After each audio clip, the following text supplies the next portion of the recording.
Good morning, everybody, and welcome to the Sovereign Village Project. I've got a bit of a conundrum here at Hollow Top Farms this morning as the cold weather and the first snow we're getting here in Tennessee has really snuck up on me, and I'm not ready for it.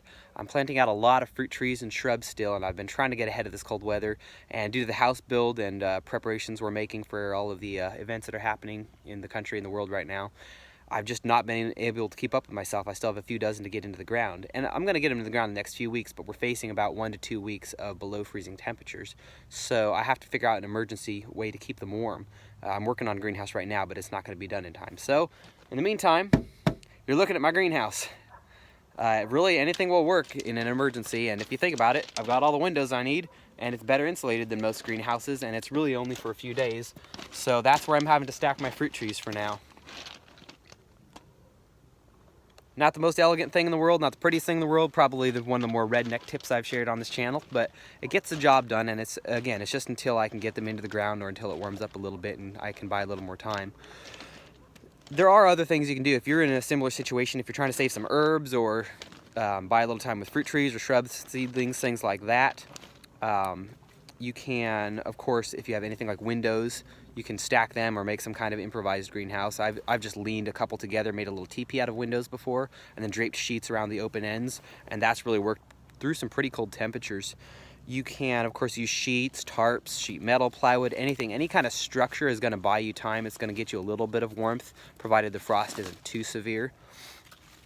And, of course, there are a lot of things that are not shelter-related that you can do to keep your plants warm, like having some kind of a heat sink next to them. I have a lot of barrels around here, so I'll often fill them up with water and put them near potted plants or stack the potted plants around my rain barrels, and that heat will kind of emanate throughout the night when it really gets colder, and that'll buy me a little bit of time. I also stack stuff against my house, especially on the south side where you're getting the most sun, and there's heat coming off the house all night long, of course, so that really helps. I have a spot kind of under my porch and almost under the foundation a little bit. It's a pier foundation on that one. And so it's almost under the house, and that really helps keep them through some pretty decently cold temperatures until I can get my real greenhouse up and running. Of course, you always have windowsills, south-facing or otherwise. Those will buy you some time, and well, really you can grow year-round in a south-facing window, or just putting things inside of the house. Even sheds that are not heated are still going to really hold heat and maintain a more constant temperature and shelter them from the wind and things like that. I also put a light in my rabbit hutch, and those rabbits are emanating heat, and I could really keep stuff year-round. Of course, it's all a pain in the neck because none of this is permanent, so I'm moving things in and about. It's a real waste of time and energy.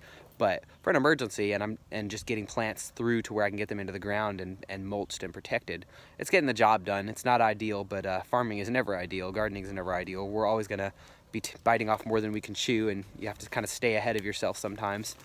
So if you have any other ideas, I'd love to hear them. I could use ideas. I'm sure anybody else watching this video would love to hear some too, because these things do have a way of sneaking up on us, and you might be trying to save things through the winter, or perhaps you'll see this video in the spring and you're trying to start seedlings and you simply don't have a greenhouse or a light to start them in. I'm all about low budget solutions around here and improvised things. So that's what I'm doing. Hopefully it works. We'll see. I'm going to try to get these fruit trees through until I can get them in the ground. I think I only have 2 or 3 dozen left, so I think I can stay ahead of it, and I think I can save them. But I'll update you. I'll let you know if my little greenhouse on wheels does the job. So everybody, stay warm, stay safe, stay well, happy homesteading.